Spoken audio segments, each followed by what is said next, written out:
Ashama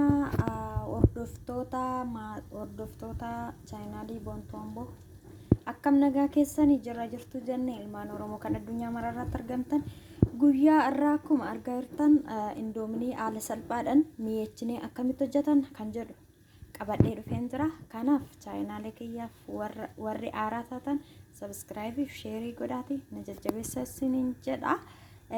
Gamanumaan gara viidiyoo kiyyaatitti si dabarseen jira. Asitti bishaan irra godhadhee jechuudha. Bishaan irra godhadhee maaliin godhaa daffisee jechuudha. Bishaanii indoominii itti naqaa jechuudha. Hanga dhuma viidiyootitti ilaaladha. Sana booda isinii gala jedheen abdii qaba jechuudha. Egaa akka gara hojii isaatitti akkasitti godheeni zayita xiqqootti godhaa jechuudha. Maaliif akka walitti na jalaan qaqqabanneefanii xiqquma ishii jechuudha. Xiqqishuma ishii warri feetanitti gootu akka walitti hin qaqqabanne akka addaan intini jedhuuf jechuudha. Akkasii indoominii kana xiqqooshuma naffeelaa jechuudha. Egaa akkaataan ani itti hojjedhu maal wajjin akkan hojjedhu isinitti agarsiisa akkamitti akka hojjetamu jechuudha. Akkasii na wajjin turaa isiniin jedha. Indoominiin isa kana malee inni kun hin mi'aawu jechuudha. Isa kana an kuduraa fi muduraa kana jechuudha. Kanatu bareeda. Kana hojjedhaa isiniin jedha. Ayyee erga bifa kanaan indoominii kana akkanatti bilcheeffannee amma ani baay'een bilcheessu jechuudha. Maaliif hin barbaadu jechuudha bilcheessu. Agartanii haala kanaan bilcheeffadheen jira jechuudha. Homaa hin qabu. Ganaani wanti itti hojjedhu na wajjin bu'aa ilaalaa isiniin jedha. Agadhuma ilaala. Akkasii amma jalan dhaamsadha. Amma indoominiin kiyya naaf bilchaatee jira. Asirratti galabatadhaa jechuudha bifa kanaanii. Akkasittiin dhilbiibbadhee jechuudha keessa bishaansaa. Isinii gala jedhee nabdadha. Bishaansaa immoo hin barbaadu gadan naqaa jechuudha. Bifa kanaanii bishaansaa gadan naqaa jechuudha. Ifama. Egaa gara karanatti as dhumna. Kuni shunkurtii baaroodha. Kun shunkurtii baaroodha. Kuni dinnichaadha. Dinnicha lama fayyadamee barbaadde fayyadamuu dandeessu. Kuni qaaraadha. Akka nama gubu jechuudha. Kun immoo qoosxaa fayyadamuu dandeessu isin. Isinii galee ani garuu kanaan fayyadame kaasidha jechuudha. Qoosxaa fayyadamuu dandeessu jechuudha. Kun immoo zayitiidhuma isaatii jechuudha kan indoominichaa. Deebi'ee immoo asitti immoo qimamii indoominichaati. Asitti naqadhee itti fayyadama jechuudha. Gadi naqu baay'ee mi'aa'a, baay'ee tokko namatti tola waan ta'eef gadi naqu jechuudha. Akkas isinii gala jedhee yaada. Egaa na wajjin tura na duuka bu'aa ilaalaa wajjin hojjannaa. Dhufni wajjin illee naa nyaannu jenna ilmaan Oromoo. Ayyee. Egaa bifa kanaan shunkurtaa kiyya muradheen jira. Bifa kanaan jechuudha. Egaa amma gara distiitti naqadhaa jechuudha. Kunoo shunkurtii baaroo sana shunkurtii yookaan baaroo yookaan arusoo jedhanii shunkurtii baaroo kana akkasittiin xiqqoo xibbis godhe zayitiitti godha. Aga shunkurtiin kun immoo naa bilchaatutti wanta itti goggodhamu muradhaa jechuudha. Haala kanaanii.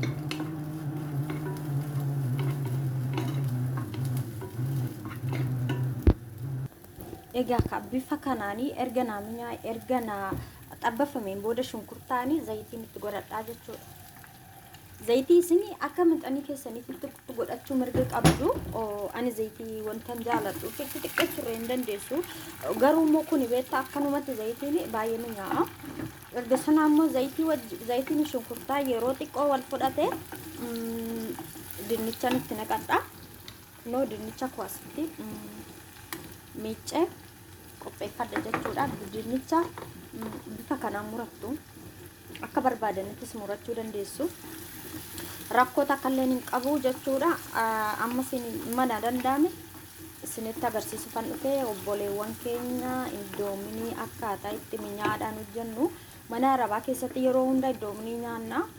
Akkuma beekamu iraata keenya faa indoominii nyaannaa, qursii keenyas indoominii nyaannee, iraata keenyas indoominii nyaannaa. Kana sila ta'eefi akkatti ispeeshaal goonee hojjetannu bifa garaagaraatiin isiniifan dhiyeessa jedheen abdii qaba. Kanaaf yoo isinitti tole viidiyoon kuni laayikii fi sheer sabskraayibii naa godhaadha.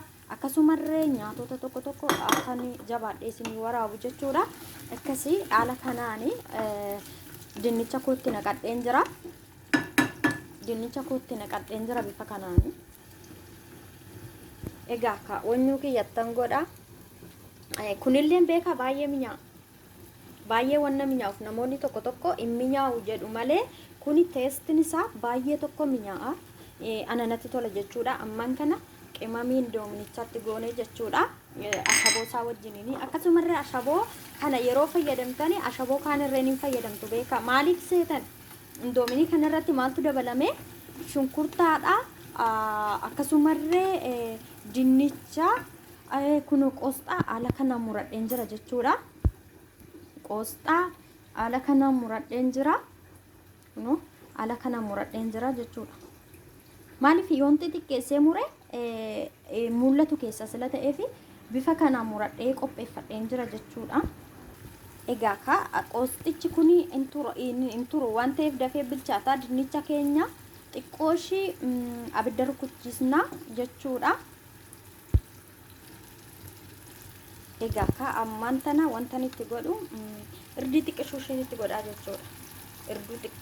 Irdii xiqqishuma ishee jechuudha. Kuni kan akkas ta'eefi onni wanni itti godheef qimamiin doominichaa isa keessa saniin beektu wantan itti godheef jechuudha. Irdii kiyyatti godhadhe sana booda nanni amma saladhaa jechuudha yookanis immoo na warraaqsaa jechuudha. Beeka amma bishaan ittiin goone siruma bishaan ittiin goone jechuudha. Wanti moo isinii galuu qabu bishaan baay'ee miti xiqqishuma ishiitti goona jechuudha. Xiqqishuma ishiitti goona bishaan ittiin goone jechuudha. Maaliif xaamii hin qabu hin mi'aawu sila ta'eefi akkasumallee viidiyoon kuni wilwil jedhe xiqqooshi kanaaf anan jiraadhu ka mana namaa keessa ufuma kiyyaa fi waraaba kana harka tokkoon hojjetaa sila san ta'eefi nuuf kalchaa isiniin jenna. Egaa ka amma bifa kanaan qaadadheen jira. Amma dinnichi xiqqoo bilchaatutti nan eegaa jechuudha. Egaa ka amma walumaan ilaalla waan akka fakkaatu kunoo akkas naa ta'ee jira dinnichaa fi shunkurtaan jechuudha. Amma maaliin godhaa bishaan xiqqoon xabitti godhaa jechuudha.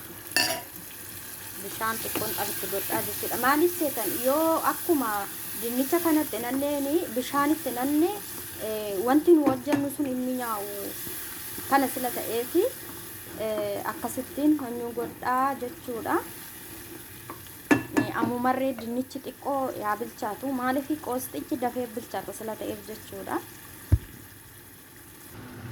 Bifa kanaani qosxaa kiyyatti naqadheen jira. Qosxaa ijoollee yoommoo qosxaa dabdan mana keessa salaaxadha jettee fiddi jarattiin kaasii hojjetadhaa isiniin jedhatti fayyadamuu dandeessu. Ani kaasii kana fayyadamaa jira kun maaliif qosxaa argachuu hin dandeenye sila ta'eefi suuqiin baane sila saniif kaasii fayyadama. Kaasii yoo kan salaaxadhaaf isaaniitti fayyadaman jechuudha. Akkasi kunoo bifa kanaani hojjetadhee jechuudha. Ganaadha amma gaa hin bilchaanne jechuudha. Ni bilchaata xiqqoo ilaalla irratti akkasii bishaan itti baay'achuu hin qabu bifa kanaan jechuudha. Bifa kanaan hojjedhaati nyaadhati koomentii jalatti mee akkamii nyaa'u xaamii akkamii akka qabu yookaaniif immoo akkamii mee dhandhamni isaa maal akka fakkaatu koomentii jalatti akkanaa barreessitan kabajaan isin gaafadha jechuudha. Akkasii amma immoo maaltu hafee qaaratu hafee jechuudha. Meen ilaalla maal ta'ee jira walumaan ilaallaa jechuudha. Sinitti agarsiisuuf yaaleen jira. Kanaafi akkan immoo mana kushiinaa arabaa keessaa ba'ee of danda'ee viidiyoo babbareedaa nyaata biyya keessaa fi biyya alaa akkanii isiniif hojjedhu ilmaan Oromoo laayikii naa godhaadha, sheerii sabskiraayibii naa guutaa isiniin jedha. Maaliif nyaata warra Arabaa kanarree hedduun danda'a, nyaatuma keenyarree nan danda'a isiniin jechuu barbaadeni asumaani. Sheerii sabskiraayibii naa godhaati. Sana booda anis of danda'een mana Arabaa keessa kushiinaa gandaa keessaa ba'ee hojii mataa kootii haala kanaan isinis fayyada, ofii kiyyaafis fayyadamaa hojjedha. Kanas isiniin jedha ilmaan Oromoo, ijoolleen keenya immoo biyya Arabaa keessatti argamta, shamarran keenya haala kanaan ispeeshaal gootanii nyaachuu ni dandeessanii isiniin jedha. Akkasumallee dhiironni biyyoota Arabaa keessatti argamtan miskiinonni dhugaa hin jirtu. Kanaaf haala kanaan maallaqa xiqqoodhaan nyaata kana hojjechuu dandeessa jechuudha. Maallaqa xiqqoodhaan maallaqa guddaa hodoo hin baasini nyaata kana hojjechuu dandeessa jechuudha. Akkas isiniin jedha. Egaa na wajjin tura.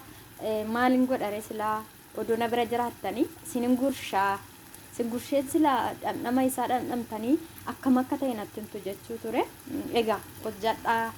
Haala kanaanii baay'ee tokko minyaa'a ijoollee keenya isiniin jenna. Ispeeshaal goonee indoominii yeroo hojjetannee haala adda addaatiin isiniif dhiyeessa jechuudha. Kana booda indoominuudhuma kanarratti bifa 3-4 nan beeka jechuudhaani. Maaliif akkatti minyaa'u ispeeshaal goonee akkatti nyaannu jechuudha. Maaliif nyaata qallaaliidha waan ta'eef jechuudha. Akkasii na wajjin tura ilmaan Oromoo isiniin jedha. Egaa akka bifa bareedaa kanaan haala kanaan hojjedheen jira jechuudha.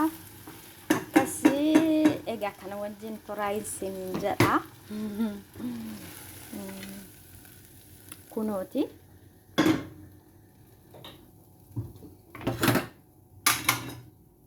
Haala kanaani sanaan booda maal gaafa ture ni bareeda. Kuno ispeeshaal gootanii ani kana beekaan immoo kana hunda hin nyaadhu. Maaliif isinumatti agarsiisuufani indoominii lamaadha kuni. Akkas isiniin jedha. Bifa kanaani bifa bareedaa ta'een nyaachuu ni dandeessanii isiniin jedha. Egaa baay'ee tokko minyaa'a. Dhuguma rabbiitii hedduu takka minyaa'a jechuudha. Dhuguma waaqate. Egaa meeqoo qammasiitu mallaala.